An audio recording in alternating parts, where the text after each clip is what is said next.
ये आपका स्वागत है। मैं विवेक बिंद्रा, मोटिवेशन स्पीकर और बिजनेस कोच। थोड़ी एनर्जी तेज है। आज बात करूंगा सरदार मिल्खा सिंह की। इस वीडियो के बाद जिंदगी में आपका फोकस कभी घटेगा नहीं। याद रखिए, सरदार मिल्खा सिंह कोई रेस में तेज नहीं थे, वो भागते तेज नहीं थे। उनकी सफलता का कारण था उनके पास ना हर बार कोई ना कोई गोल था।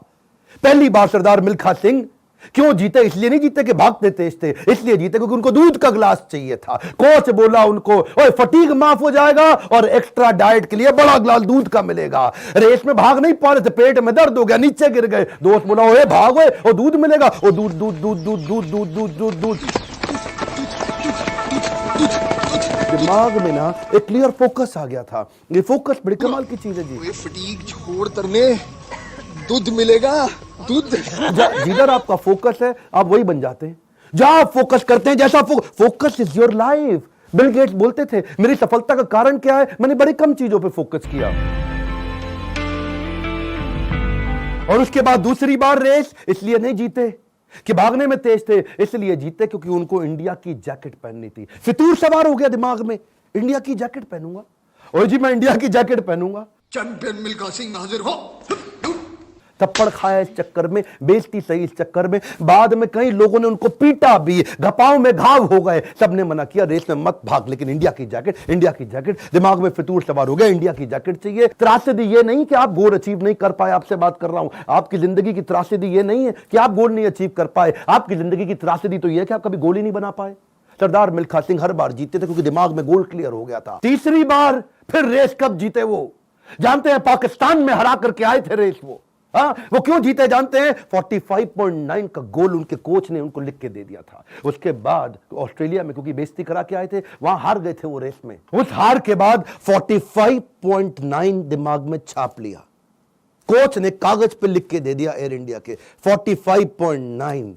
गुरु नानक देव जी के नीचे चरणों में लिख के रख दिया 45.9। अब कुछ नहीं दिख रहा आसपास। और क्या हो रहा है आसपास? पहाड़ों पे गए प्रैक्टिस करने के लिए, वो प्रैक्टिस करी। कोच ने पीट पीट के प्रैक्टिस कराई। लेट गया नीचे, खून निकल आया मुंह से, भाग भाग के उठ नहीं सकता था। सरदार मिल्खा सिंह का कोच बोला, वापस कर मेरे को, अब मुझे वो पेपर वापस चाहिए। I want that paper back। फिर खड़ा हुआ, तू है आग मिल्खा, भाग मिल्खा।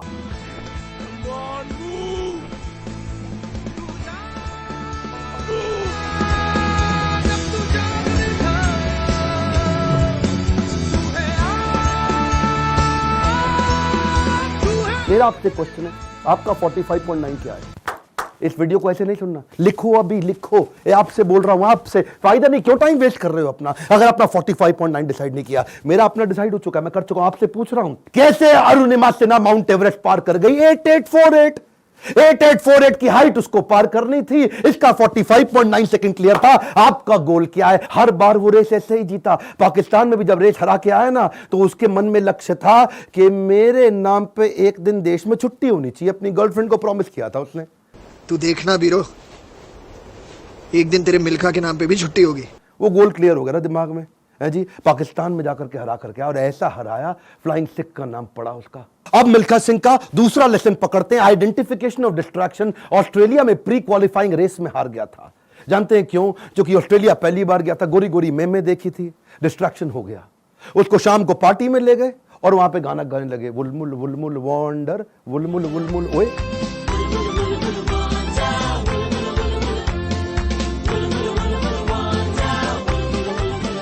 पूरा म्यूजिक में दिमाग घूम गया, बियर पे बियर चले चली जा रही है। प्री क्वालिफाइंग रेस के अंदर हार गया, डिस्ट्रैक्शन पकड़ में आया उसको। एक बात बताएं, डिस्ट्रैक्शन और डायरेक्शन इनवर्सली प्रोपोर्शनेट है। जब डायरेक्शन तेज होगा, डिस्ट्रैक्शन खत्म हो जाएगा। जब डायरेक्शन खत्म होगा, डिस्ट्रैक्शन ज्यादा हो जाएगा। डिस्ट्रैक्शन हटाने के लिए डायरेक्शन क्लियर चाहिए। मिल्खा सिंह समझ गया, एक बात उसको क्लियर हो गई, जिस चीज को ना बोलना है तो ना बोलना है। गोल क्लियर होना चाहिए, पहला point. One more time, come on. क्या? उसके बाद वापस आया और उनके अपने देश की बड़ी खूबसूरत देवी जी उनके पास फिर से आई थी स्विमिंग पूल में, और बड़ी मुस्कुराते हुए आई उनके पास। देखा नहीं उनकी तरफ, क्या बोले? जी आपकी गलती नहीं है, दिक्कत मेरी है जी, मैं डिस्ट्रैक्ट हो जाता हूं, धन्यवाद जी। हाँ, और देवी जी को प्रणाम करके निकल गया वहां से मिल्खा सिंह। क्यों जानते हैं? Identification of distraction. आपकी जिंदगी का डिस्ट्रैक्शन आज आइडेंटिफाई करो।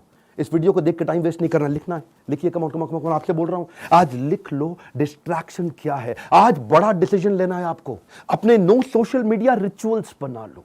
सोशल मीडिया कितना यूज करना है वो आप पहले ही डिसाइड कर लो। एक ट्वीट, एक ईमेल, एक नोटिफिकेशन, एक शेयर चैट, एक टिकटॉक का गाना, ऐसा ऐसा करके। पिछली बारी बताया था ना आपको नेपाल वाले वीडियो में, तेरी प्यारी प्यारी अखियां,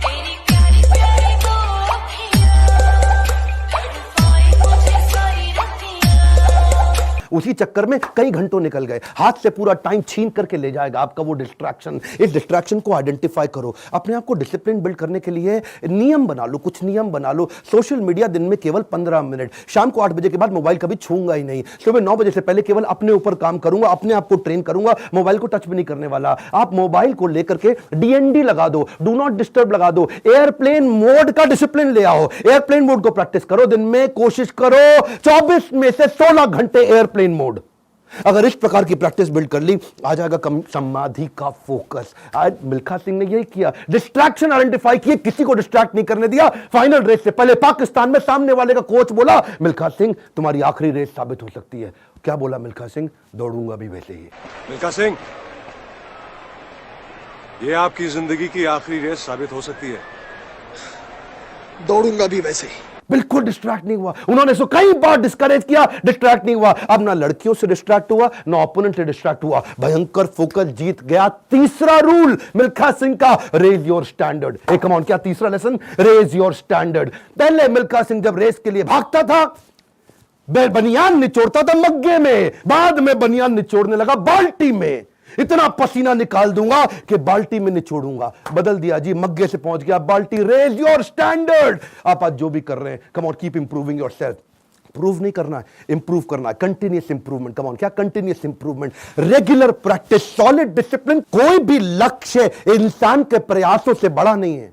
हारा तो वो है जो इंसान कभी लड़ा नहीं है। लड़ना पड़ेगा आपको। कपिल देव कहते थे सुबह 4 बजे उठने का टाइम नहीं है, स्टेडियम पे होने का है। कमान, क्या सुबह 4 बजे उठने का टाइम नहीं है, स्टेडियम पे होने का है। लर्निंग बहुत बड़ी है। मिल्खा सिंह ने स्टैंडर्ड अपना ऊपर कर लिया, अपना स्टैंडर्ड चेंज किया। आपको भी स्टैंडर्ड चेंज करना पड़ेगा। और ब्रूस ली कहता था, मुझे उससे डर नहीं लगता जो 10,000 तरीके से किक चलाता है, लात मारता है। मुझे डर उससे लगता है जो एक किक को 10,000 बार प्रैक्टिस कर लेता है। उसकी किक जब पड़ेगी तो मैं गिर जाऊंगा। अरे आपको प्रयास करना है, ये आप ही को करना है, कोई आपकी मदद नहीं करेगा। क्यों भरोसा करता है गियरों पर, जब चलना है तुझको अपने ही पैरों पर। और एक बोनस लेसन सरदार मिल्खा सिंह की लाइफ से और सुन लीजिए। आखिरी तक सरदार मिल्खा सिंह, याद है मूवी के अंदर आर्मी में पवन मल्होत्रा सरदार जी जो बने थे, उनके वो कोच को आखिरी तक छोड़ा नहीं उन्होंने। आखिरी तक उस कोच को अपने साथ चलाए रखे। सब पीठ पर आपकी थपकी है, हुटुई पे लात का नतीजा है गुरुजी। कोच, मेंटर, गाइड, काउंसलर जिंदगी में बड़े इंपॉर्टेंट है। हमेशा बोलते रहे सरदार मिल्खा सिंह, और मैं 80 में 77 रेसें जीत गया, लेकिन सारा क्रेडिट दूंगा अपने कोच को और इंडियन आर्मी को जिसने मेरे को बंदा बनाया है। बड़ा इंपॉर्टेंट है जी लाइफ के अंदर कौन सा कोच और कौन सा काउंसलर जो आपको सिखाता है, जिससे आप सीखते हैं। ऐसे ही कई कोच काउंसलर मैं लेके आया हूं अपने एवरीथिंग अबाउट एंटरप्रेन्योरशिप प्रोग्राम में। इसके बारे में खोल के बोलूंगा। क्यों? दुनिया का सबसे अफोर्डेबल प्रोग्राम, इससे कम पैसों में इससे पावरफुल प्रोग्राम कभी दुनिया में हो नहीं सकता। आपको पैसों की जरूरत पड़ती है अपने बिजनेस के अंदर, HDFC के केकी मिस्त्री वाइस चेयरमैन हमारे साथ आ गए हैं आपको सिखाने के लिए। आपको लोन चाहिए अपने बिजनेस के अंदर, निर्मल जैन। कौन है निर्मल जैन? IIFL के चेयरमैन, इंडिया इन्फोलाइन के। वो आकर के आपको हमारे साथ में सिखाएंगे कि मार्केट से पैसा कैसे लेके आया जाए। आशीष चौहान, बॉम्बे स्टॉक एक्सचेंज के vice chairman, CEO, managing director, वो आकर के आपको हमारे साथ सिखाएंगे कि बॉम्बे स्टॉक एक्सचेंज में कंपनी को लिस्ट करने के स्टेप्स क्या हैं। बॉम्बे स्टॉक एक्सचेंज में कंपनी का नाम लेके जाना आपकी बहुत मुश्किल काम नहीं है। आज अगर आपकी बहुत छोटी कंपनी है, 2 करोड़ का भी टर्नओवर है, 50 लाख का भी टर्नओवर है, तो भी आप लिस्टिंग कर सकते हैं। SME लिस्टिंग की ऑप्शन आ गई है। रिदम देसाई, मॉर्गन स्टैनले के मैनेजिंग डायरेक्टर हमारे साथ आ गए कि कौन से देश के अंदर बिजनेस करना आसान है। आपको आकर के कोचिंग देंगे। मैं सारे नाम लूंगा, वीडियो लंबा हो जाएगा। बहुत बड़ी लिस्ट हो गई है हमारे साथ। अब देश भर के हम लोग पावरफुल अरबपतियों को अपने साथ में लेके आए हैं जो आपको कोचिंग देंगे। स्टूडेंट्स के लिए 750 रुपए महीना, एंटरप्रेन्योर्स के लिए 1500 रुपए महीना। एक रिक्वेस्ट और करूंगा, सरदार मिल्खा सिंह की ये लाइफ बहुत इंस्पिरेशनल है। मैं चाहता हूं सरदार मिल्खा सिंह जिसको लोग भुला चुके हैं, उनका वीडियो शेयर करिए पूरे देश के अंदर। कई मिल्खा सिंह खड़े हो जाएंगे। हमें बिजनेस में भी मिल्खा सिंह चाहिए। पहला रूल गोल चाहिए, दूसरा रूल डिस्ट्रैक्शन हटा दो, तीसरा रूल अपने स्टैंडर्ड बड़े कर दो, और चौथा रूल कोच बड़ा जरूरी है। हमारे साथ जुड़े रहने के लिए, वीडियोस को लाइक करने के लिए, चैनल को सब्सक्राइब करके बेल आइकॉन हिट करने के लिए, नीचे अपनी रिक्वायरमेंट देते रहने के लिए आप सबका प्रेम पूर्वक मुस्कुराहट के साथ बहुत बहुत धन्यवाद।